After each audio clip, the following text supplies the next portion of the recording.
संगति बताओ। नेहा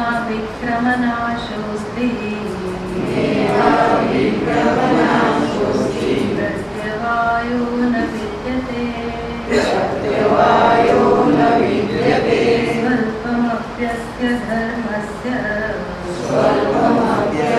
धर्मस्य जायते महतो भयात्।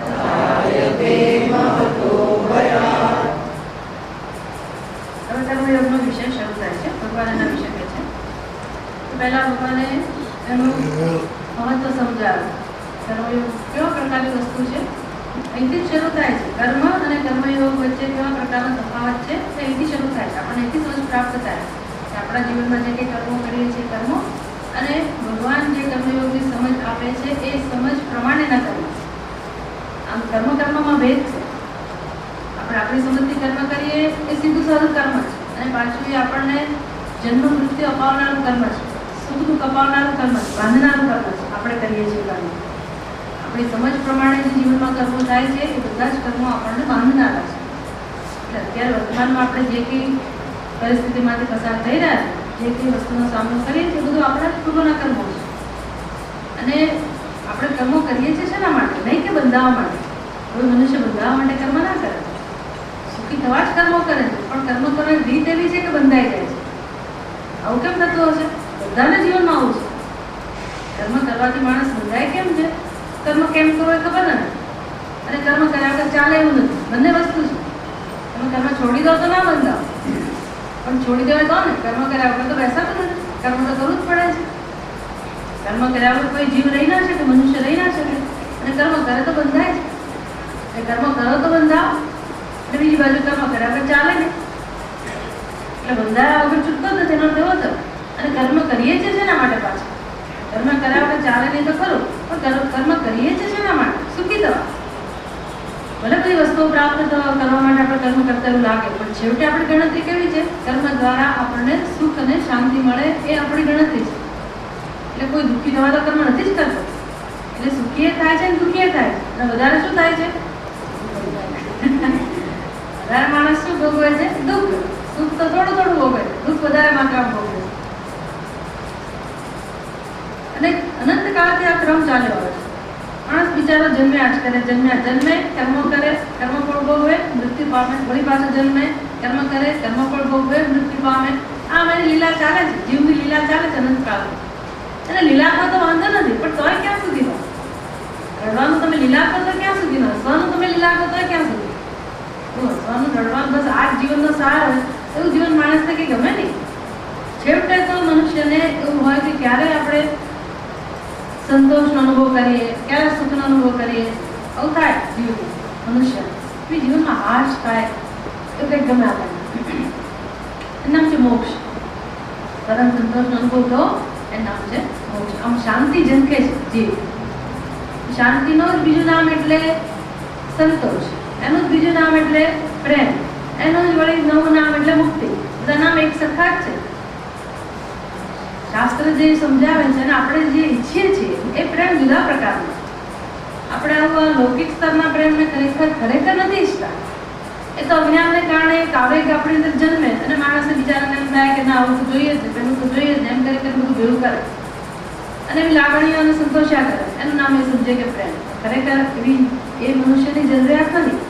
મનુષ્ય માત્રની જરૂરિયાત છે જે સાચા અર્થમાં પ્રેમ છે. જે પ્રેમમાં કોઈ દુઃખ નામની વસ્તુ નથી, બંધન નામની વસ્તુ નથી, ચિંતા નામની વસ્તુ નથી, દ્વૈત નામની વસ્તુ નથી, જ્યાં કશું લેવાનું નથી, કશું કશું નથી, જ્યાં અનંતતા રહેલી છે, અદ્વૈત રહેલું છે, પૂર્ણતા રહેલી છે, એવો પ્રેમ દરેક મનુષ્ય જન્મે. અને એના માટે તો જન્મે છે. એને એમ કે હું આ કામ કરીશ, આવું કર્મ કરીશ તો મને મળશે, પેલું કર્મ કરીશ તો મળશે, એમ એક પછી કર્મ કર્યા કરે. અને પેલી ગણતરી પૂરી થતી નથી. જે ઈચ્છે છે મળતું નથી. અને એની બદલે કર્મનું ફળ કાં તો સુખ અને કાં તો દુઃખ એને મળ્યા કરે. એટલે સુખ દુઃખ વચ્ચે છે. અને એની પહેલાનું પગથિયું કયું છે? જન્મ. અંતિમ પગથિયું કયું છે? મૃત્યુ. ઓકે, કેટલા અવસ્થા? જન્મ એક અવસ્થા છે, અંતિમ અવસ્થા છે મૃત્યુ. આ જન્મ અને મૃત્યુની વચ્ચે દરેક મનુષ્ય સુખ દુઃખ એવું અનુભવ્યા કરે અને કર્મ કર્યા કરે. એટલે આ સંસારી મનુષ્યનું નિરૂપણ થયું. ભગવાન કહે છે કે આવા જે કર્મો છે એ કર્મ અને કર્મયોગ એ બે વચ્ચે ભેદ છે. કર્મયોગમાં કર્મ તો ખરું, પણ કેવું કર્મ? ભગવાન જે સમજ આપે છે એ સમજ પૂર્વકનું કર્મ, જેને કારણે આપણી બુદ્ધિમાં રહેલું અજ્ઞાન પણ દૂર થાય. એ કર્મ કરતા કરતા એક વસ્તુ કે આપણું અજ્ઞાન પણ દૂર થાય, જેથી આપણે મોક્ષ તરફ આગળ વધીએ. અને બીજું પકડ્યું છે એ દરેક કર્મ આપણને બાંધે નહીં. કર્મ કરીએ છતાં એ કર્મ આપણને બાંધે નહીં, મોક્ષ તરફ આગળ વધીએ અને આપણા અંતઃકરણમાં શુદ્ધિ, પ્રસન્નતા બધું પ્રાપ્ત થતું જાય. એનું ફળ છે આ કર્મયોગનું ફળ છે. એટલે કેવી રીતે જીવન જીવવું એ શીખવાડે. ન ઇહ અભિક્રમ નાશ અસ્તિ પ્રત્યવાય ન વિદ્યતે. ભગવાન કે છે આ કર્મયોગની અંદર એકવાર શરૂ કર્યા પછી, એકવાર મનુષ્ય આ કર્મયોગનું અનુષ્ઠાન કરે પછી આ કર્મમાં ક્યારેય નિષ્ફળતા નામની વસ્તુ નથી. આ માર્ગમાં કર્મયોગની અંદર કહો કે મોક્ષની પ્રાપ્તિના માર્ગની અંદર કહો, કોઈ પ્રકારની નિષ્ફળતા નથી. નિષ્ફળતા નથી, પ્રત્યવાય નથી. પ્રત્યવાય એટલે ઊંધું પડે કે બીજો દોષ લાગે એવી કોઈ ચિંતા નથી. અને સ્વલ્પમપી ધર્મસ્ય ત્રાયતે મહત્વભયાત. એટલે આપણે કદાચ જીવનમાં હવે એવી અવસ્થાએ પહોંચ્યા હોઈએ કે બહુ આપણે કર્મ ના કરી શકીએ, તો ખબર નથી આપણને આપણું ભવિષ્ય, કેટલું આપણું આયુષ્ય છે, કેટલું જીવવાના છીએ, અને કદાચ આપણે મોક્ષ પ્રાપ્ત ના કરીએ એ પહેલા જ આપણું જીવન પૂરું થઈ જાય, તો શું કરવાનું? તો અનુષ્ઠાન કરેલું નકામું જાય આપણું. સ્વલ્પમસી થોડું સમજતું આપણે અનુષ્ઠાન કર્યું હોય અને આપણને મોક્ષ પ્રાપ્ત ના થયો હોય, જ્ઞાન પ્રાપ્ત ના થયું હોય, તો આપણી ગતિ કેવી થાય? ભગવાન કહે છે ભલે થોડુંક થયું આ જીવનમાં, થોડુંક તો થોડું. પછી એનો તેવો નહીં કહેવાનો કે ભાઈ અમે તો હજી તો ઘણું જીવવાના છીએ એટલે ક્યારેક થોડુંક તમે કહો એટલે અમે થોડુંક અનુષ્ઠાન ક્યારેક કરી લઈશું, અત્યારે મોજ કરી લઈશું, એવું અર્થ નહીં કરવાનું. થોડુંક અનુષ્ઠાન એટલે આપણે કર્મયોગનું અનુષ્ઠાન શરૂ કર્યું અને કદાચ આપણને ખબર નથી કે આપણું જીવન ક્યારે કેટલું છે, આયુષ્ય કેટલું છે, તો પછી આપણે કર્મયોગ કરી તો ના શકીએ. તો પછી મોક્ષ રૂપી ફળ આપણને પ્રાપ્ત ના થાય તો આપણી ઉન્નતિ ના થાય, શું થાય? ભગવાન કહે છે કંઈ વાંધો નહીં, થોડુંક તો થોડું, પણ આ જ તમને થશે. આ કર્મયોગનું અનુષ્ઠાન છે, એનાથી જ તમારું ભલું થશે અને કર્મયોગનું અનુષ્ઠાન જ તમને મોક્ષ તરફ લઈ જશે. પછી તો જેમ જેમ આપણે એનું શરૂ કરીએ ને આચરણ આ પ્રકારે જીવવાનું, પછી આ સમજને આપણે મહત્વ આપીએ, એને સત્યતા આપીએ અને એ પ્રમાણે જીવન જીવતા થઈએ અને આપણી અંદર જેમ જેમ પરિવર્તન આવતું જાય આપણા વ્યક્તિત્વમાં, સ્વભાવમાં, અને જ્ઞાનની સમૃદ્ધિ વધતી જાય, તો જ્ઞાન વધતું જાય, સમજ વધતી જાય, આંતરિક સૂઝ વધતી જાય, એમ આંતરિક શક્તિઓ વધતી જાય અને એમ આપણા જીવનમાં હળવાશ આવતી જાય, ચિંતાઓ ઓછી થતી જાય, પ્રસન્નતા આવતી જાય. બસ આવું ફળ મળે એટલી જ વાર છે, આવું આપણને અનુભવ થાય એટલો જ આપણને જોઈએ છે અને આનાથી જ થાય, કર્મયોગથી જ થાય. એટલે જીવનમાં અત્યારે જો આનંદ જોઈતો હોય તો પણ કર્મયોગથી મળે અને ભવિષ્યમાં આપણે કર્મના બંધનમાં ન આવવું હોય, બંધનમાંથી છૂટવું હોય તો પણ આ જ માર્ગ છે. કર્મયોગથી જ આપણને મુક્તિ મળે, બંધનમાંથી આપણે મુક્ત થઈએ. હવે ભગવાન એના વિશે કહે છે કે પહેલા મહત્વ આપી દીધું આ વસ્તુનું. આ વસ્તુ આપણને બરાબર સમજાય તો જ અનુષ્ઠાન આપણે કરી શકીએ, નહીંતર આપણે શ્રવણ તો કરીએ પણ કર્મયોગનું અનુષ્ઠાન ઝીરો. એ તો આપણે કરતા હોય જ કરીએ, મુશ્કેલી જ આ છે શ્રવણ અને આપણા આચરણમાં. કર્મયોગ એટલે આચરણ, ખરું કે? જ્ઞાન એટલે બરાબર સમજ અંદર આવતી, જેમાં આચરણની જરૂર નથી. પણ કર્મયોગ એટલે પછી યોગ એટલે સાવધાનીપૂર્વક આપણે કર્મ કરવું.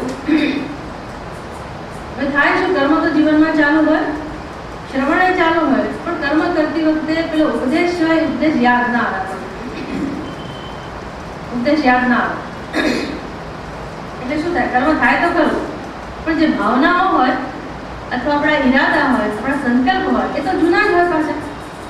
એનું ટેવ, તો ટેવ તો જૂની જ જૂની હોય. કર્મ કરીએ ખરા, નવી સમજ ખબર છે આપણને, પણ એ સમજ કામમાં ના આવે, અથવા આપણને આમ તરત ને તરત એવું સૂઝે નહીં કે ભાઈ આપણે આ પ્રમાણે કર્મ હવે ના કરવું જોઈએ, એવું ના સૂઝે. તો કર્મયોગ થયો કહેવાય? કર્મયોગ ખબર તો પડી કર્મયોગ કોને, પણ આપણે કર્યો ખરો? અનુષ્ઠાન કર્યું કહેવાય? ના કર્યું. એટલે કર્મયોગ શેનાથી નક્કી થાય? સમજથી, આપણા ઈરાદાથી, આપણી ભાવનાથી. કર્મ તો એનું એ જ રહે. કર્મયોગ એટલે શું થાય? આ બધું બદલાઈ જાય, ઈરાદાઓ બદલાઈ જાય, આપણી ભાવનાઓ બદલાઈ જાય. એટલે પહેલા અજ્ઞાનને કારણે આપણે જે કર્મ કરતા હતા ત્યારે કર્મ દરમિયાન આપણે સ્વાર્થથી પ્રેરિત થતા હતા. સ્વાર્થ મહત્વનો હતો. સ્વાર્થ કેમ મહત્વનો હોય? તો કે રાગ અને દ્વેષ મહત્વના છે. રાગ અને દ્વેષ કેમ મહત્વના છે? તો કે અહંકાર મહત્વનો છે. અહંકાર કેમ મહત્વનો છે? તો કે અજ્ઞાન મહત્વનું છે. આ બધું અંદર છે કે નહીં? આખી સાંકળ છે અંદર. એટલે આ તો બધું અંદર વ્યવસ્થિત છે, જમા થયેલું. એમાં આપણું કંઈ વાંકી નથી, આપણે લઈને જ આવ્યા છીએ. આપણું બધાના મનમાં હોય. એમાં કોઈ તમે એવું ના કહી શકો કે આનાથી મુક્ત છે. બધા વધતા ઓછા પ્રમાણમાં આનાથી જ યુક્ત હોય. આ તો પ્રવર્તમાન હોય. કર્મયોગ એટલે શું? અહીંયા જ કામ કરવાનું છે. કર્મયોગ એટલે ધીરે ધીરે ધીરે આ બધી વસ્તુઓમાં જ પરિવર્તન આવે. ક્યાંથી પરિવર્તન આવે? પહેલા ભાવનામાં પરિવર્તન આવે, પછી રાગ દ્વેષમાં પરિવર્તન આવે, પછી અહંકારમાં પરિવર્તન આવે, પછી અજ્ઞાન દૂર થાય, એ રીતે અજ્ઞાનમાં પરિવર્તન આવે. એ ન આવે તો આપણો વાંક છે. અજ્ઞાન કેમ છે? તો આપણો વાંક નથી. એ ભગવાનનું સર્જન છે, આપણે લઈને આવ્યા છીએ, અને દરેકની બુદ્ધિમાં અજ્ઞાન રહેલું છે. મનુષ્ય તરીકે જન્મ્યા પછી, એમાં શાસ્ત્ર પાસે આવ્યા પછી, ઉપદેશ સાંભળ્યા પછી જો આપણે આપણી સમજમાં ફેરફાર ના કરીએ, આપણા સ્વભાવમાં ફેરફાર ના કરીએ, ભાવનામાં ફેરફાર ના કરીએ, અને કર્મ ચાલુ હોય, શ્રવણે ચાલુ હોય, પણ પેલો ભાવ બદલાય નહીં, ત્યાં સુધી આપણે યોગી કહેવાય નહીં. એટલે ફળ ના મળે પછી. અને કયું ફળ મળે? કર્મયોગનું. કર્મયોગ એટલે નિષ્કામ કર્મ, જેનું કોઈ ફળ નથી, છતાંય ફળ છે. કર્મયોગનું ફળ કયું છે? અંતઃકરણમાં પ્રસન્નતા અનુભવાય. અને આપણે ધીરે ધીરે બંધનમાંથી ઉપર ઉઠીએ, દુઃખમાંથી ઉપર ઉઠીએ. એટલે ચિંતાઓ, વિષાદ, શોક, સંતાપ, આ બધી વસ્તુ ધીરે ધીરે જીવનમાંથી દૂર થાય. મોક્ષ એટલે આટલું જ સમજવાનું કે આપણે રોજ રોજ 9 દિવસ ઉગે આપણે આમ પ્રસન્નતાથી ઉઠીએ, આનંદથી ઉઠીએ કે ભાઈ ચાલો આજે એક દિવસ મળે. કેવું સરસ! એવું થાય છે સવારે કોઈ દિવસ? ભગવાન બહુ સરસ, આજે મને આજે હું જીવતી છું કે જીવતો છું, જીવન છે મારી પાસે. આજે તારી સૃષ્ટિમાં મારું પણ સ્થાન છે. કેવું સરસ! કુદરતની અંદર મારું પણ અસ્તિત્વ છે. હું પણ શ્વાસ લઈ શકું છું, હું પણ ભગવાનનું સ્મરણ કરી શકું છું, હું પણ જ્ઞાન પ્રાપ્ત કરી શકું છું, હું પણ મારે ભાગે આવતા કર્મો સરસ રીતે કરી શકીશ. એક દિવસ મને મળે, બહુ સરસ. આ સવારથી સાંજ સુધીના બધા કર્મો એવી રીતે થાય કે ભગવાન આવે જ વચમાં, યોગ આવે જ વચમાં, અને મને હું યોગી છું એવું પોતાના માટે ગૌરવ જન્મે. એટલે દરેક કર્મ દ્વારા મારા અંતઃકરણમાં એક પ્રસન્નતા, એક સંતોષ, એવી લાગણી જન્મે, તૃપ્તિની લાગણી જન્મે. કશું આપ્યું તો સંતોષ થાય કે ભગવાનના ચરણોમાં કશું આપ્યું. અને મળ્યું શું? બસ આ 9 દિવસ મળે એ જ મળ્યું. એ જ ઈશ્વરની કૃપા. એક 9 દિવસ મળ્યો આ ખરું કે નહીં? કે મળવાનો જ છે, એમાં શું નવું કર્યું? બધા જીવે છે, અમે જીવીએ એવું નથી. આ એટલે આનંદ કેમ લેવો એ શીખવું પડે ને જીવનમાં. બાકી યાંત્રિક રીતે એમાં શું, બધા ઉઠે છે, આપણે ઉઠ્યા, બધા બધું આપણે ચા પાણી પીધા, નાસ્તો કર્યો, આપણે ઓફિસે ગયા, આપણે આ કર્યું, સાંજ પડી વળી, એટલે બધું એનું એ જ. એમાં નવું શું કર્યું તમે? કે આનંદ તો આવે નહીં તમારા જીવનમાં. એને એની એ જ વૃત્તિ, એના જ વિચાર, એમાં શું નવું કર્યું? કે ભેગું કર્યું કે આમ રીચનેસ આપણને એમ લાગે કે આપણા જીવનમાં આપણે કશું એક નવું આયુષ્ય આપણું જેમ બધું એમ આપણે કંઈક ધનવાન થતા એવું લાગે છે જરા? ઉપરથી બોજો વધતો જાય છે, ચિંતા વધતી જાય છે. આ યોગીનું જીવન નથી. યોગીનું જીવન એટલે પેલો બોજો બધો રોજ રોજ ફેંકાતો જાય, કારણ કે અજ્ઞાનમાંથી જન્મેલો બોજો છે. અને રોજ જ્ઞાનની આરાધના થાય, રોજ ઈશ્વરનું સ્મરણ થાય, રોજ તાજગી અનુભવાય, તો પછી એવું લાગે કે આપણે યોગી છીએ. એનું પ્રમાણ છે આપણે યોગ, આપણે સાધના કરીએ છીએ કે નથી કરતા એનું આ પ્રમાણ છે. બાકી લોકો શું કહે છે બહુ મહત્વનું નથી, આપણે કેવા દેખાઈએ છીએ પણ મહત્વનું નથી. કેટલા વાગે ઉઠ્યા, મંદિરમાં ગયા ને ફલાણું ઢીકણું એવું કશું નહીં હોય તોય ચાલશે, એ બહુ કે પ્રમાણ નથી. એ બધું પ્રમાણ બહુ નથી. એ તો તમારો ધર્મ છે. કરો, ઠીક છે, તમને અનુકૂળ હોય તો કરો, અનુકૂળ ના હોય તો ના કરો. એ ગૌણ વસ્તુ છે. દરેકને વ્યક્તિગત એનું મહત્વ છે. પણ તમારી બુદ્ધિમાં કેવા વિચારો જન્મે છે, કેવી ભાવના જન્મે છે, એ જ સૌથી મહત્વનું છે. એનાથી જ શાંતિનો અનુભવ થાય, એનાથી જ પ્રસન્નતાનો અનુભવ થાય અને પરમાત્માને એ જ ગમે. બાકી આપણે મંદિરમાં જઈએ, વહેલા ઉઠીએ, બહુ કરીએ, પણ અંદર તો કચરો ભર્યો હોય. ભગવાનને દેખાય કે ના દેખાય? એની દુર્ગંધ ભગવાનને આવે. આપણે બોલે ને સેન્ટ લગાડે, પાવડર લગાડેલા કે અમુક સાબુ વાપરતા હોય, બહુ સ્વચ્છતા હોય, પણ અંદર બધી ગંદકી હોય તો ભગવાનને તો એની દુર્ગંધ આવવાની જ છે. કયા ભગવાનને? અંદર બેઠેલા આત્મદેવને. પેલો ભગવાનને ખબર નથી બહુ આવે કે ના, પણ અંદર બેઠેલો આત્મા એ તો બધું જાણે જ છે. એ ખુશ રહેવો જોઈએ, એ પ્રસન્ન હોવો જોઈએ. બસ પૂરું થઈ ગયું. એ પ્રસન્ન હોય એટલે પૂરું થઈ ગયું. આપણે કોઈને કહેવાનું, આપણે બતાવવાનું, સિદ્ધ કરવાનું રહે નહીં કે ભાઈ અમે આવા છીએ અમે તેવા છીએ. એવું સરસ જીવન એટલે યોગીનું જીવન. આવી બુદ્ધિ જન્મે, આવો નિશ્ચય થવો જોઈએ મનુષ્યના જીવનમાં. ભગવાન એ સમજાવે છે આગળ 41ના શ્લોકમાં. એની પહેલાની એક લાઈન છે, ભાષ્યકાર કહે છે, યા યમ સાંખ્ય બુદ્ધિ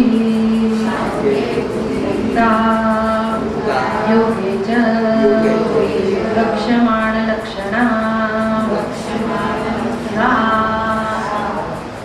જો ભગવાન કેવી સરસ રીતે શ્લોકને પહેલા એટલે ભગવાન શંકરાચાર્ય છે.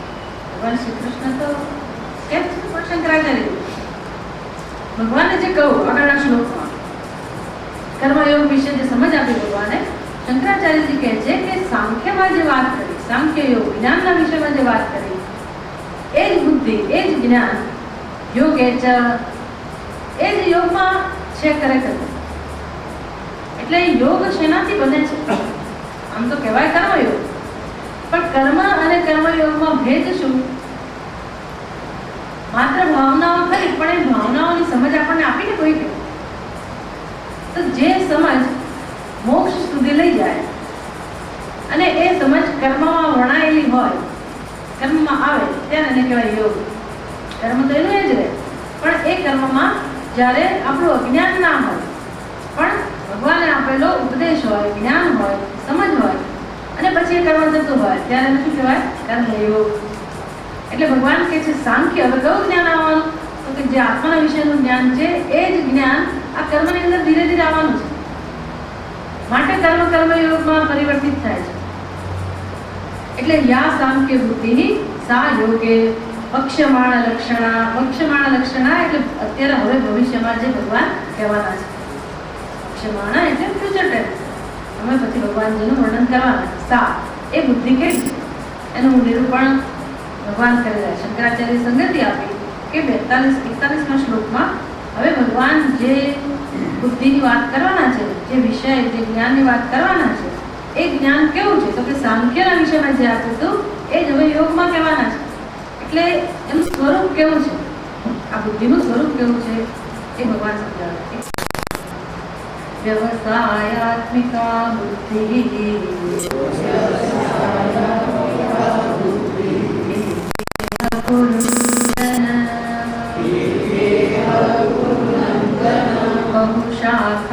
बहुशाखाह्यनन्ताश्च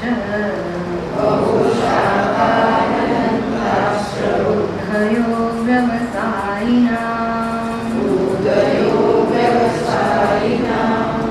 આ બધા બહુ મહત્વના શ્લોકો છે. તમને એનાથી વિષય ભેદની સ્પષ્ટતા પ્રાપ્ત થાય કે ભગવદ્ ગીતામાં ભગવાન કયા બે મુખ્ય વિષયોને ધ્યાનમાં રાખીને ચર્ચા કરે છે અને આપણા જીવનમાં આ બે વિષયોનું મહત્વ હોવું જોઈએ. છે તો મુખ્ય એક જ વિષય, પણ લક્ષ્ય એક છે, સાધ્ય મોક્ષ. મોક્ષ સુધી પહોંચવા માટે, મોક્ષની પ્રાપ્તિ કરવા માટે બે વિષયો, બે પ્રકારની સમજ અતિ આવશ્યક છે. તો એક ઇહ બુદ્ધિ વ્યવસાયાત્મિકા. ભગવાન કહે છે આ વિષયની અંદર, ઇહ એટલે આ વિષયમાં, મોક્ષના વિષયમાં, હે ગુરુનંદન, હે અર્જુન, વ્યવસાયાત્મિકા બુદ્ધિ એકા એવ. એક જ નિશ્ચય, મોક્ષ માટે ઉપયોગી છે.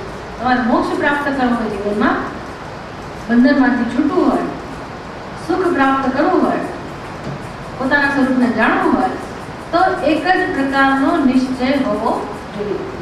જીવનમાં એક જ નિશ્ચય જોઈએ. એને કહેવાય વ્યવસાયાત્મિકા બુદ્ધિ. પછી તમારી બુદ્ધિમાં અનેક પ્રકારના પ્રયોજનો હોય, તે ના ચાલે. કયું પ્રયોજન હોય? આ જન્મની અંદર મારું જીવન મોક્ષ માટે જ હું ઉપયોગમાં લઈશ. મને મોક્ષ જોઈએ જ છે, મારે સુખી થવું જ છે, મારે મારું મૂલ્ય સમજવું જ છે, મારે મારા સ્વરૂપને ઓળખવું જ છે, મારે ભગવાનને પ્રાપ્ત કરવો જ છે, મારે પતન નથી જ જોઈતું, બંધન નથી જ જોઈતું, અને મુક્તિ જોઈએ છે. અને મારા જીવનની જવાબદારી હું લઈશ.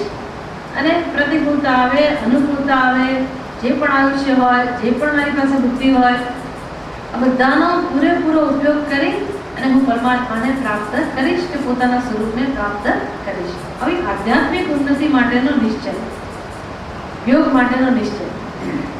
બધી ખબર આવી જાય નિશ્ચય આમ ના થાય. એટલે પહેલા આપણે બહુ ચર્ચા કરી, બહુ સમય આપ્યો કે ભાઈ ભગવદ્ ગીતા કે વેદાંત શાસ્ત્ર આપણને મોક્ષનું કેવું સ્વરૂપ આપે છે, મોક્ષની કેવી સમજ આપે છે. તો કે આપણો મોક્ષ એટલે કેવો મોક્ષ છે? પ્રાપ્તની પ્રાપ્તિ. એટલે કોણ દુઃખી છે આ બધું પૂછવાનું આપણી જાતને. પછી આ નિશ્ચય જન્મે. આમ નામ કોઈ ના કહેવાથી કે નિશ્ચય ના જન્મે. ભગવાન કે તો પણ આપણે કે આપણો નિશ્ચય ના બદલીએ. ભગવાને કીધું છે એટલે હવે એ નિશ્ચય મારો નિશ્ચય એવું આપણે ના કરી શકીએ. ભગવાને જાણે છે કે આવું ન થાય. ક્યારે થાય? આપણે પોતે બધી વસ્તુઓ બહુ સરસ રીતે સમજતા હોઈએ, આપણા જીવન વિશે સમજતા હોઈએ, આપણા જીવન વિશે ચિંતન કર્યું હોય, આપણી ઈચ્છા વિશે જાણતા હોઈએ, અને કેટલો આપણને મુક્તિ માટે પ્રેમ છે એના પરથી બધી નિશ્ચય થાય. એના માટે સમજ જોઈએ કે ભાઈ મુક્તિનું સ્વરૂપ કેવું છે, મોક્ષનું સ્વરૂપ કેવું છે.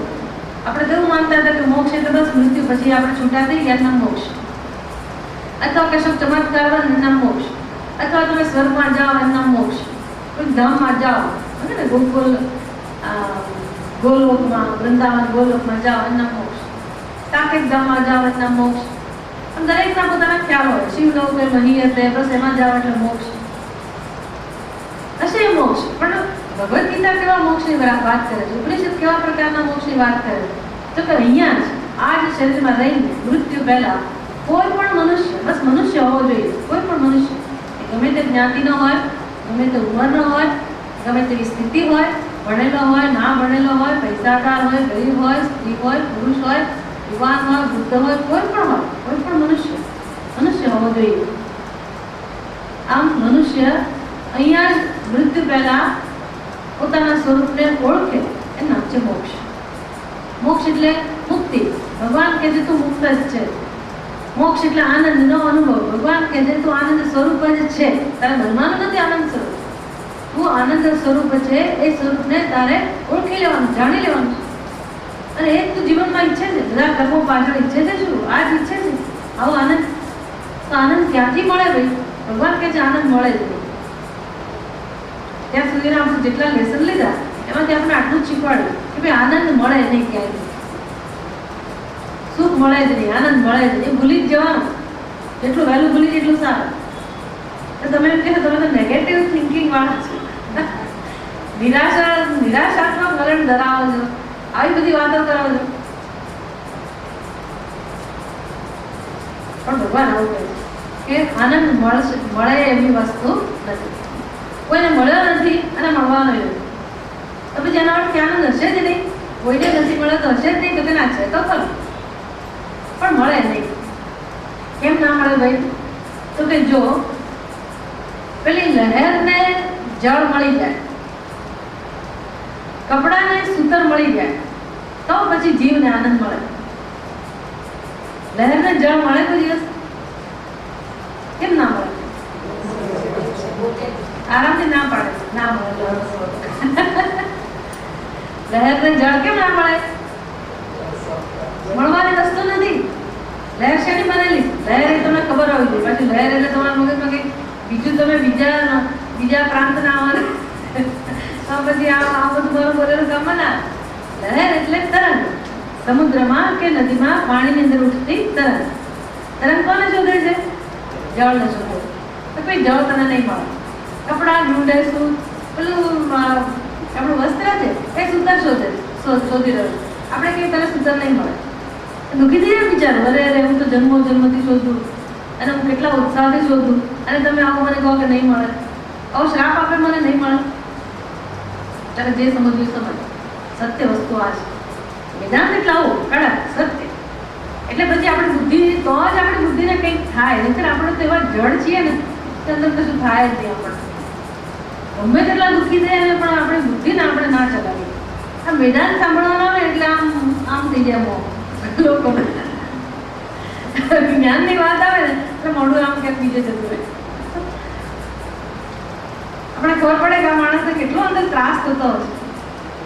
જ્ઞાન માટે એટલો ત્રાસ કેમ થાય? થાય છે છૂટકો જ નથી. વેદાંત આવું જ કે નહીં મળે, જાઓ સુખ નહીં મળે, આનંદ નહીં મળે એટલે આપણે જતા રહીએ. જવા દો, વેદાંત પાસે આવવાની જરૂર નથી. ના પાડી મોક્ષ નહીં મળે. પણ બુદ્ધિમાન માણસ હોય તો વિચાર કરે કે વેદાંત એ જ એક મોક્ષ માટેનું પ્રમાણ છે. ગીતા મોક્ષ શાસ્ત્ર કહેવાય છે. તો પછી ગીતા એવું કહેતી હોય કે આનંદ નહીં મળે, મોક્ષ નહીં મળે, સુખ નહીં મળે તો એની પાછળ કંઈક કારણ હોવું જોઈએ. કેમ આવું કહે છે ભાઈ? મોક્ષ શાસ્ત્ર આવું કહે ને કેમ આવી વાતો કરે છે ગીતા? બસ આટલા માટે છે કે લહેરને જળ મળે તો મને આનંદ મળે. કેમ ના મળે? મારે બુદ્ધિ ચલાવી પડે કે નહીં? કેમ ના મળે? પોતાનું સ્વરૂપ હોય ના મળે. જળ ઉપર માથું તમને ભગવાન ના આપે એટલે ના જ આપે. તમે ગમે તેટલું માગો નહીં, ધમપછાડા કરો ને ભગવાનને ધમકી આપો ને આ કરીશ તે કરીશ, ગમે તેટલું કહો, ભગવાન કહે છે કે હું તને જળ ઉપર મસ્તક ના આપી શકું. સમજાય ને? ભગવાન ના આપી શકે. ભગવાન બધું કરી શકે, આ કામ ના કરી શકે. ગમે તેવી લીલાઓ કરી શકે, ગમે તેટલો ચમત્કાર કરી શકે, પણ આટલું કામ ના કરી શકે. ધડ ઉપર મસ્તક ભગવાન આપી શકે નહીં. કારણ કે છે જ. એટલે માગે છે માણસની મુશ્કેલી શું છે? આપણે સુખ માગીએ છીએ તો આપણી મુશ્કેલી શું છે? આપણે સુખ શોધીએ, આનંદ શોધતા હોઈએ, મુક્તિ શોધતા હોય, એનો અર્થ આપણી મુશ્કેલી શું છે? આપણે જાણતા નથી કે સુખ મારું સ્વરૂપ છે. એટલે હવે અજ્ઞાન છે એવું શીખવાડ્યું. એનો અર્થ આપણે કેવા સાબિત થયા? અજ્ઞાની. અને જ્યાં સુધી અજ્ઞાની રહીશું ત્યાં સુધી સુખ નહીં મળે.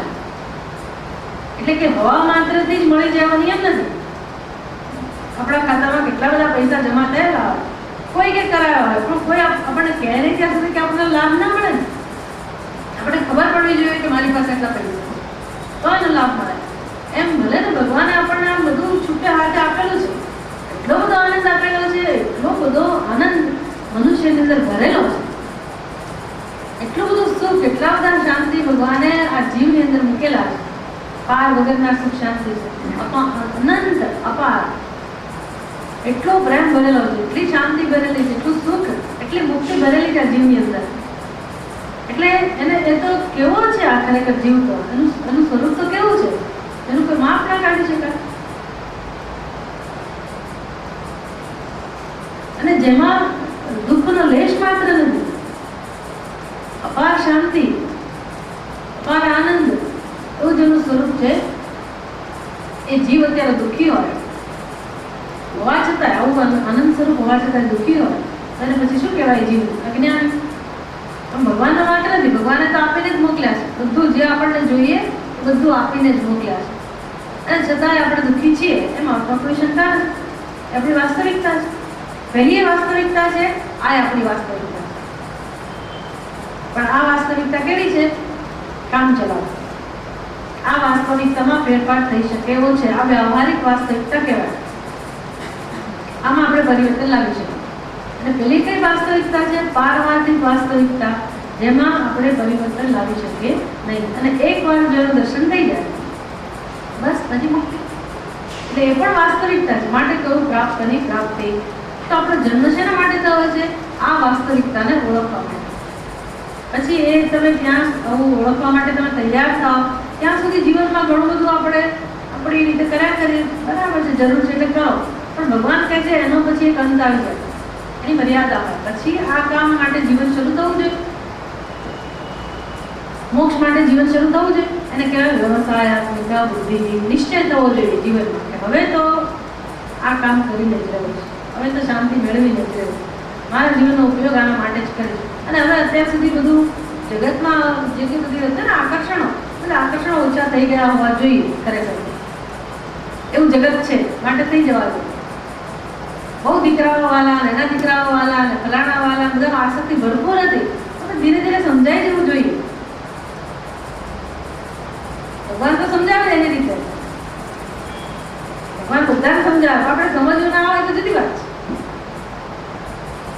ભગવાન તો બધી રીતે સમજાવે, એમાંથી આસક્તિ ઓછી થાય અને આપણે આપણું મુખ્ય કામ કરવાનું જેના તરફ આગળ વધીએ. નિશ્ચય આપણે પોતે જ એવા નિશ્ચયવાળા બનીએ.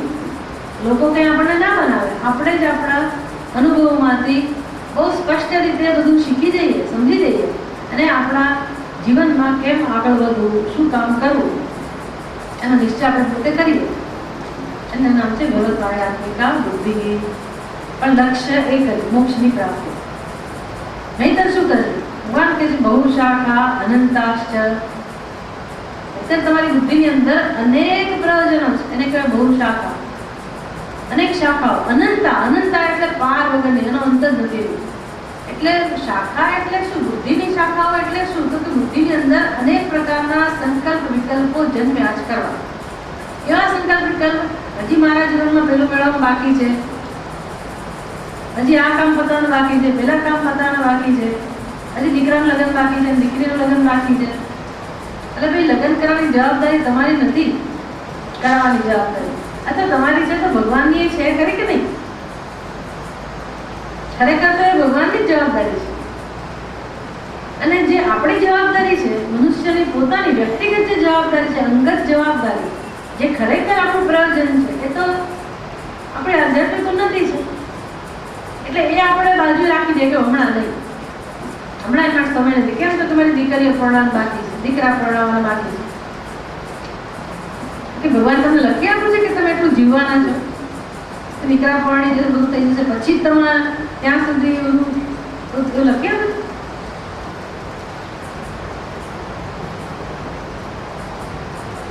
અને આ કેમ નહીં? તો કે જયારે સમય આવે ત્યારે થાય.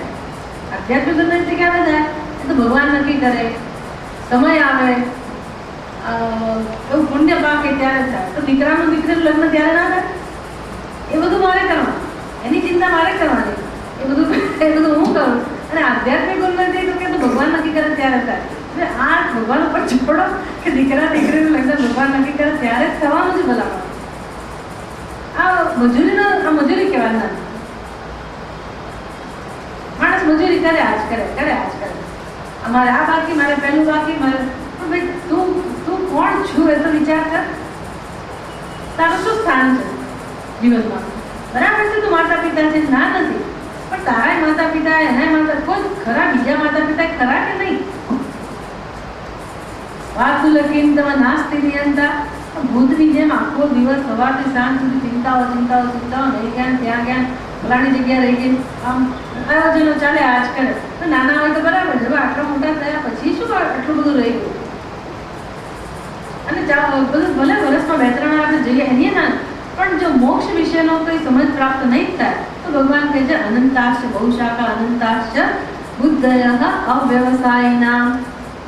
જે માણસની બુદ્ધિમાં વિવેક નથી એ મનુષ્ય જિંદગીમાં ભટક્યા જ કરશે અને કશું નહીં મળે.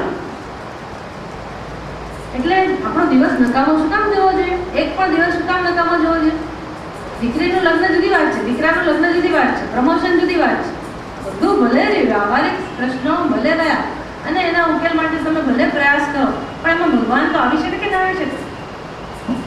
ભગવાનના સાથે રહીને ઉકેલાય કે ના ઉકેલાય? તો ભગવાનને શું કામ જુદો મૂકી દો? હમણાં ભગવાન નહીં, હમણાં આધ્યાત્મિક કશું નહીં, હમણાં સત્સંગ નહીં, હમણાં વિચાર નહીં, આવું કેમ માણસ વિચારી શકે? ભગવાન વગરનું તો જીવન જ ના હોય. એટલે ભગવાને તો કેવા વેશ લાવીને પોતાનું જીવન આપણને લીલાઓ બતાવીને આપણને શીખવાડે છે કે નરસિંહ મહેતા જેવા નરસિંહ મહેતાના એકે પ્રસંગો ભગવાન નથી ઉકેલાયો નથી. તો એમાંથી કંઈક આપણે શીખીએ. આપણે એના જેવી હાલત તો છે નહીં, આપણે તો બધું કરવાના જ છીએ, પણ થોડોક તો ભગવાન લાવી શકીએ. બધું છોડવા નથી કહેતા આપણે, એકદમ મંદિરમાં જતા રહો, ઘર છોડી દો, એવો પ્રશ્ન નથી આ. પણ આપણી બુદ્ધિમાં વિવેક જન્મવો જોઈએ કે ભાઈ મને ખબર નથી કે મારું આયુષ્ય કેટલું છે. તો પહેલું કામ કહું છે તો ખબર પડી જાય ને જીવનમાં. આપણે નહીં હોય તો લગ્ન બીજા કરાવી આપશે, નહીં તો એની મેળા એ કરી નાખશે, અને નહીં થાય તો શું મોટું રહી ગયું. ત્યાં સુધીની અંદર હવે એવી અંદર હોવી જોઈએ ને પોતાની, કારણ કે ભગવાનની યોજના છે. કેટલાય મા બાપ એવા છે કે બહુ પ્રયાસ કરે તો દીકરા દીકરાનું ઠેકાણું નથી પડતું, તો નથી પડતું, શું કરવાનું? ઘડ્યા કરે કે આખો દી જિંદગી પોતાનું કામ જ નહીં કરવાનું, બસ એવું. એટલે એનો કઈ અંત જ નથી. તમને એમ કે 2 વર્ષમાં મળી જશે, બધું થઈ જશે. મને તો જો સમાચાર મળે ને ક્યાંકથી કે ભાઈ આ વ્યક્તિ એટલા માટે નથી આવતું, તો મને પોઈન્ટ મળી જાય બોલવાનું. મને તો કોઈ આવું કેવું થાય એટલે ક્લાસમાં તો ઉપયોગ થઈ જાય, મારા માટે તો બહુ સારું છે. કારણ કે નહીંતર આપણે આપણા જીવનનો ઉપયોગ નહીં કરીએ. એટલે આ બધી સમજ જીવનમાં જરૂરી છે. આપણે તો એવું નથી કહેતું કે તમે બસ બાવા બની જાઓ અને બધું છોડો. વ્યવહારિક પ્રશ્નો ભલે આપણે આપણા ઘરમાં હોય ને બધાનો ઉકેલ લાવવાનો બધું કરવાનો હોય, પણ આપણું જીવન તો છે શેના માટે? આધ્યાત્મિક ઉન્નતિ માટે. આજે એક કામ એવું થયું હોય પોતાના હાથે કે જે ભગવાનને પસંદ છે, જેનાથી ભગવાન તૃપ્ત થાય, જેનાથી કંઈક સમષ્ટિનું ભલું થાય, જેનાથી આપણા અંતઃકરણની કંઈક અશુદ્ધિ દૂર થાય, કંઈક અજ્ઞાન દૂર થાય, તો એવું કામ કરું તો એમાં વ્યવહારિક પ્રશ્નનો વિરોધ ક્યાં આવે? એમાં આધ્યાત્મિકતા, વ્યવહાર અને પરમાર્થમાં 2 ભાગ ક્યાં થયા? ખરેખર તો જે વ્યવહાર છે એ જ પરમાર્થની ભાવનાથી કરવો, એમ નામ તો જીવનનો ઉપયોગ. આ 2 વિભાગ હોય જ નહીં કે ભાઈ અધ્યાત્મ અને આ વ્યવહાર ઉનામાં કોઈ દિવસ. વ્યવહારમાં અધ્યાત્મ ઓતપ્રોત થઈ જવું છે, ભક્તિ અંદર વણાઈ જવી જોઈએ, ભાવનાઓ, ભક્તિ, જ્ઞાન બધું અંદર વણાઈ જાય, અને પછી જે વ્યવહાર થાય, પછી જે કર્મ પ્રગટ થાય, એમાં સુગંધ હોય, એમાં પ્રેમ હોય, અને એમાં જ આનંદ છે ને. એક જીવન છે ને ખરાબ, બાકી તો શું હોય? બાકી તમે મનની ઈચ્છાઓ પૂરી કરીને સ્વાર્થ કર્યું, તમે મળ્યું શું? વળી મળે બહુ મોટું થોડોક લાભ વધારે મળે એટલું જ નહીં, પણ એ તો પૂરું થઈ ગયું. પછી શું? એટલે તો શાંતિ મળે એટલે શું? જીવનમાં શાંતિનો સ્વાદ ચાખ્યો ને તો ખબર પડે. તો ચિંતાઓથી મન ઘેરાયેલું છે, અશાંતિથી જ મન ઘેરાયેલું છે. ખબર નથી બિચારા જીવને કે શાંતિ એટલે શું, સંતોષ એટલે શું, પ્રેમ એટલે શું.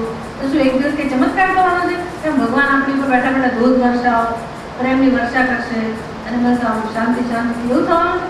બધું આમ એકાએક થવાનું છે? એના માટે સમાધિમાં બેસવું પડે, એના માટે યોગ્યતા જોઈએ. એટલે બધું આ એકાએક કંઈ થવાની વસ્તુ નથી. જ્ઞાન અને કર્મયોગ એટલે જીવનમાં જાગ્યા ત્યારથી જ આપણા જીવનમાં આ બધાનું અનુષ્ઠાન શરૂ થઈ જવું છે. અને તો જ એ ખરેખર આપણું જીવન સાચા અર્થમાં જીવન કહેવાય. તો પછી આપણે ભવિષ્યમાં ક્યારેય પતનના માર્ગે નહીં જઈએ. ખાતરી થઈ ગઈ. ભગવાને કહી દીધું ને આગળ કે ભાઈ એનો નાશ નથી. ભગવાનનું વચન છે આ બધા ભગવાન. તો માણસો ઉપર તો આપણે બહુ વિશ્વાસ રાખ્યો, બહુ શ્રદ્ધા રાખી, અને શું મળ્યું? ભગવાનમાં ક્યારેક રાખી જવું જોઈએ કે નહીં? શ્રદ્ધા જોઈએ તો ખરા કે ભગવાન આપણું કેટલું બધું કરે, એમાં તો વિશ્વાસ રાખીએ. અને એ શીખવાનું છે જીવનમાં, ભગવાન ઉપર કેમ શ્રદ્ધા વિશ્વાસ રાખવો કે ભાઈ આપણે આપણું કામ પણ કરતા જઈએ અને ભગવાન ઉપર વિશ્વાસ રાખીએ, વિશ્વાસ છોડીએ એના ઉપર શ્રદ્ધા રાખીએ, તો ભગવાન આપણા એ પ્રશ્નો પણ લાવે જ. કેમ ના લાવે? ઉપરથી એ નવરો બેઠો સાવ ફ્રી છે, કામ ધંધા વગરનો છે. એટલે એને સોંપવું, અને એને ચિંતા થવાની જ નથી. એ ચિંતા કર્યા વગર કરશે, અને આપણે શું કરશું? કામ એકે નહીં કરીએ અને ચિંતા કરીશું. એકે કામ નહીં કરીએ, ચિંતા કરશે. એની બદલે આપો એને ભાઈ તું કર. આપવાની હિંમત હોવી જોઈએ કે મારું કામ ભગવાન કરશે, અને એની રીતે એને સરસ રીતે કરશે. તો એવી ક્ષમતા હોવી જોઈએ. તમે માણસોને જ્યારે કામ સોંપો, તમે શંકાઓ લાવો, પછી કચકચ કરો, તો એ માણસે ના કરે. એટલે ભગવાનને એવું તો ખરું કે થોડોક વિશ્વાસ જોઈએ, જ્યાં કરશે સરસ રીતે કરશે, એને આવડે છે, એને ખબર છે એ મારો હિતેચ્છુ છે, એ દરેક જીવનો હિતેચ્છુ છે, દરેકનો સુહૃદ છે, એને મારા માટે રાગદ્વેષ નથી, એટલે મારું અહિત નહીં જ છે. હું ભલે ને ગમે તેવા અવગુણો ધરાવતો હોઉં કે ધરાવતી હોઉં, પણ ભગવાનને મારા માટે કોઈ ફરિયાદ નથી. મને ભગવાનનો વિશ્વાસ છે એ મારું કામ કરશે. આમ એને લાવો વચમાં, જેટલી ચિંતાઓ થાય, જેટલું આપણું કામ હોય બધા વચ્ચે લાવો અને વ્યવહારિક પ્રશ્નો એના ઉપર જરાક નાખતા જવું, મૂકતા જવું. આપણે આપણું કામ કરવાનું જે કરવાનું છે પણ ચિંતા વગર. અને આ તો મુખ્ય કામ છે. કયું મુખ્ય કામ છે શોધી કાઢો. એને કહેવાય વ્યવસાયાત્મિકા બુદ્ધિ. વ્યવસાયાત્મિકા વિચારીએ એવું જેમાં નિર્ણય બદલાય નહીં એને કહેવાય વ્યવસાય. નક્કી થઈ ગયું મારા જીવનમાં આધ્યાત્મિક ઉન્નતિ એ મારું મુખ્ય લક્ષ્ય છે, મુખ્ય ધ્યેય છે. એકા ઇહ ભગવાન કહે છે કે આ મોક્ષના માર્ગમાં તમને ઉપયોગી થાય તો આવી આ એક જ બુદ્ધિ ઉપયોગી થશે. તમે આવો વ્યવસાય નહીં કરો, આવી બુદ્ધિ નહીં તૈયાર કરો, આવો નિશ્ચય નહીં કરો, ભગવાન કહે છે તો તમારી બુદ્ધિનો દુરુપયોગ થઈ રહ્યો છે. એ દુરુપયોગ ચાલુ રહેશે. બુદ્ધિનો સદુપયોગ એટલે શું? બુદ્ધિનું કામ છે નિશ્ચય કરો. અને કેવો નિશ્ચય કરો? આપણે નિશ્ચય તો ઘણા બધા કરીએ છીએ પણ એ સંસારને પ્રાપ્ત કરાવનારા નિશ્ચયો છે. ભગવાન જે કહી રહ્યા છે નિશ્ચય કેવો છે? ભગવાનને પ્રાપ્ત કરાવનારો નિશ્ચય છે, મોક્ષને પ્રાપ્ત કરાવનારો નિશ્ચય છે. એ નિશ્ચય નહીં હોય તો સંસાર માટે તો આપણી બુદ્ધિ તૈયાર જ છે. અને કેટલા નિશ્ચય છે સંસાર માટેના? સંસારમાંથી શું જોઈએ છે? અનેક વસ્તુઓ, એનો અંત જ નથી. એટલે કે છે બહુ શાખા અનંતાશ્ચ એકાયવ બુદ્ધિ વ્યવસાયાત્મિકા ઇતર વિપરીત બુદ્ધિ શાખા વેદસ્ય સ્વાધિકા સમ્યક પ્રમાણ જનિતત્વાत् શ્રેયો માર્ગે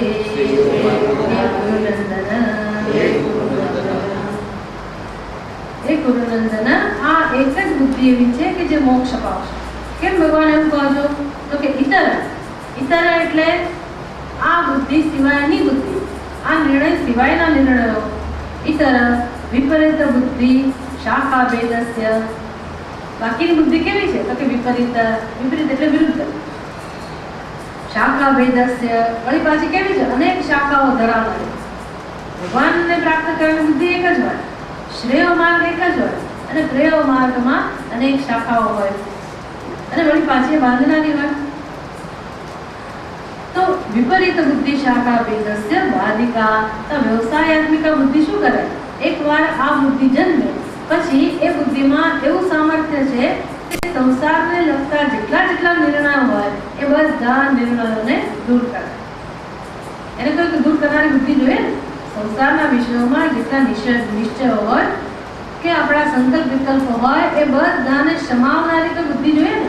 તો કઈ બુદ્ધિ છે? વ્યવસાયાત્મિકા બુદ્ધિ. એને કહેવાય બાધિકા.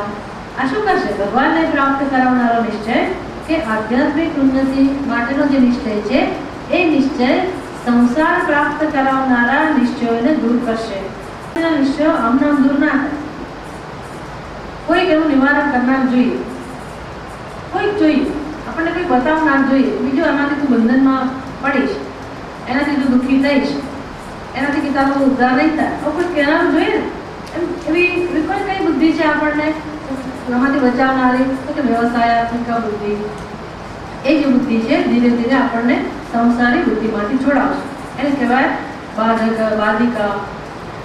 કેમ ભાઈ એ બાધિકા છે? એવું શું છે વ્યવસાયાત્મિકા બુદ્ધિ કઈ બુદ્ધિની અંદર? તો કે સમ્યક પ્રમાણ જનિતત્વાत्. શેમાંથી જન્મેલી છે વ્યવસાયાત્મિકા બુદ્ધિ? શેમાંથી જન્મેલી? કોઈ માણસ બસ બેઠા કલ્પના કરે અને નિશ્ચય થઈ જાય ના કરે. આપણે કેટલું બધું સમજીએ, શાસ્ત્રના શ્રવણથી ધીરે ધીરે બધી વસ્તુઓ સમજતા જઈએ.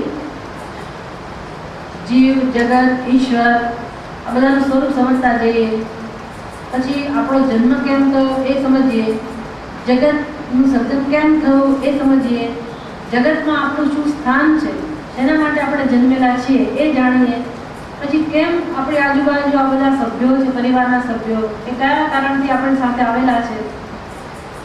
તો દરેક જન્મની અંદર આપણે માતા પિતા બનીએ, આપણા પરિવારજનો હોય, દરેક જન્મની અંદર નવું પ્રાપ્ત કરીએ અને વળી પાછા મૃત્યુ પામીએ. જન્મ મૃત્યુ આમાંથી તો આપણે કેટલી વાર પસાર થઈ ગયા. તો આને શું કહેવાય? બધું સમજાવે ને શાસ્ત્ર આપણને. બધું સમજાવ્યા પછી આપણને પૂછે કે ભાઈ તને શું જોઈએ છે? આવું ગમે છે? મરવું ગમે છે? તને મૃત્યુ પસંદ છે? માથા પર મૃત્યુ ઊભું હોય એવું જીવન ગમે તને? તને બંને ગમે છે? તને આવી જીવનમાં પરવશતા ગમે છે? આમ સુખ માટે વારંવાર કોઈને તમારે કીધા જ કરવું પડે, ભીખ માગ્યા જ કરવી પડે કે તમે મારાના રસ નથી લેતા, મારી સામે નથી જોતા, મને નથી સાંભળતા, મેં આટલું બધું કર્યું, મારું શું, આવું બધું ગમે છે તને? બધું શાસ્ત્ર શીખવાડે છે. આપણે બધો અનુભવ કરીએ છીએ પણ આપણે વિચારી નથી શકતા. શાસ્ત્ર આપણને વિચાર કરતા શીખવાડે અને પછી શીખવાડે કે જો ખરેખર તું દુઃખી થાય છે પણ આ તારી વાસ્તવિકતા નથી, તું ધારે તો આ દુઃખમાંથી મુક્ત થઈ શકે. બસ તારે નક્કી કરવાનું છે, તારે ધારવાનું છે તો મારે દુઃખમાં રહેવું છે કે દુઃખમાંથી છૂટવું છે. તને આ બરાબર જગતનો અનુભવ થઈ ગયો, સંસારનો અનુભવ થઈ ગયો, જેટલી વસ્તુઓ જોઈતી હતી બધી મળી ગઈ, તને ખબર પડી કે કેટલું સુખ મળે દરેક વસ્તુમાં, સુખ મળીને કેટલું મળે, એની માત્રા કેટલી હોય. વળી પાછા આપણે ક્યાં આવીને પટકાઈએ, વળી પાછા દુઃખી ના દુઃખી. તો તને અમુક પસંદ છે? આવું શાસ્ત્ર પૂછે, શું કહીએ આપણે? હા મને તો બહુ ગમે, મને તો આવું જ ગમે એવું કહેવાના છે. મને તો મુક્તિ જરાય નથી ગમતી, મને તો શાંતિ ગમતી જ નથી, મને તો પ્રેમ જોઈએ જ નહીં, સુખ જોઈએ જ નહીં, અમે તો આવા બસ આવું પરાજય પરવશતા એ મને તો ગમે, આવું કે ના કે. અને શાસ્ત્ર સમજાવે કે જો તું તારા વિશે આવા ખ્યાલ ધરાવે છે, શાસ્ત્ર તારા માટે કેવા ખ્યાલ ધરાવે છે, તું જગત માટે જે ખ્યાલ ધરાવે છે, શાસ્ત્રના ખ્યાલ કેવા છે? એ તો જગત માટે જુદા ખ્યાલ ધરાવે. શાસ્ત્ર તો કહે છે કે જીવ અને જગત એ તો ભગવાનનો જ વેશ છે.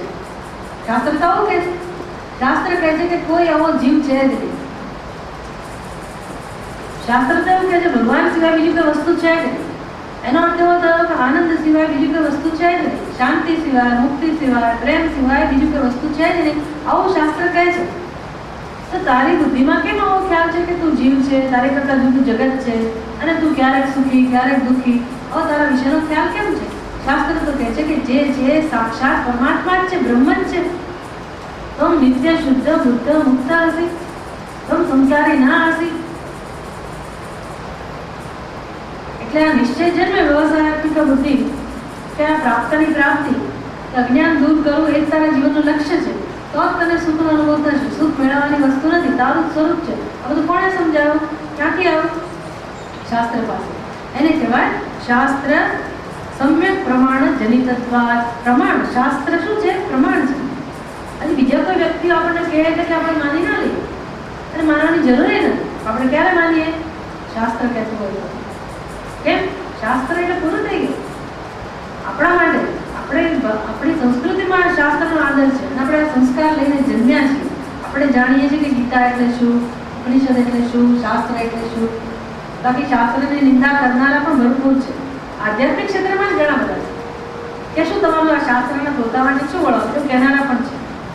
એને કે તમે ભગવાનમાં ભક્તિમાં માનીએ, આવું જ્ઞાનમાં, એવું કહેનારા પણ છે. એટલે અજ્ઞાનની તો કેટલી શાખાઓ છે, કેટલા સ્તર છે. હવે તમને કહો કે તમે જેટલા વર્ષથી આ અધ્યયન કરતા હો, ભણતા હો, તમને એવું લાગ્યું કે આ બોજો છે અથવા નકામું છે એવું લાગ્યું? એને કે આપણને ઉપયોગી થયું જ નહીં શાસ્ત્ર, આપણા જીવનમાં એનાથી કે ભલું થયું જ નહીં એવું લાગે? કેવી રીતે કહેવાય એવું? શાસ્ત્ર એટલે બીજા એવું પણ કહેવાના છે કે સાક્ષાત સરસ્વતી, સાક્ષાત દક્ષિણામૂર્તિ ભગવાન. એટલે આ શાસ્ત્ર એટલે કોના વચનો? શંકરાચાર્યના, કૃષ્ણ ભગવાનના, સાક્ષાત નારાયણના વચનો છે. એ આપણે અધ્યયન કરીએ. એવી રીતે તમે એને બોજો કહી શકો? અને એ તો દરેક જીવનું ભલું કરનારા છે. આવો આદર હોય અને તો પછી એ શાસ્ત્ર પ્રમાણ છે. માટે આ પ્રમાણ પાસેથી સમ્યક પ્રમાણ, સારામાં સારું એક અને માત્ર એક પ્રમાણ પરમાત્મા માટેનું, મોક્ષ માટેનું તો શાસ્ત્ર છે. આમાંથી જનિતત્વાદ, શાસ્ત્રમાંથી આ નિશ્ચય જન્મેલો છે.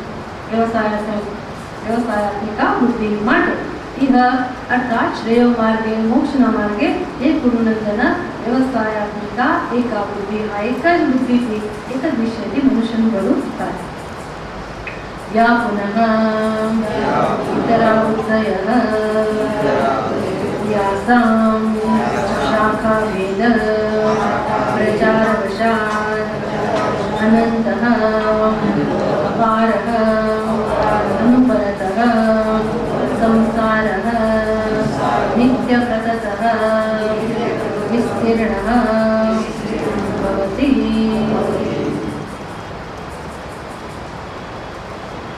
या पुनः इतरा बुद्धयः या जे बुद्धि इतरा आना करता जुदी छे अव्यवसायात्मिका छे। तो एक बुद्धि नहीं, व्यवसायात्मिका बुद्धि एक ज छे, निश्चय एक ज छे। आ मोक्ष मार्गे जो निश्चय नहीं होय तो पछी बुद्धि में अनेक निर्णयों होवाना एने कहेवाय इतरा बुद्धयः।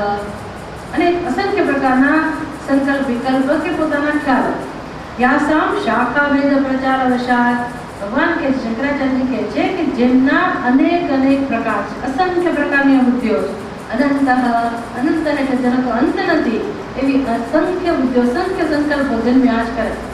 जो परमात्मा विषय में संकल्प नहीं हो तो संसार विषय में संकल्प है ए संकल्पो असंख्य है, अनंत है, अपार है અને કેવા છે અનુપરત એનો ક્યારે ઉપર વિરામ ના ચાલે આજ કરે આખી જિંદગી ચાલે આજ કરે। આપણે એમ કે બાળકો મોટા થઈ ગયા પછી ઉફરી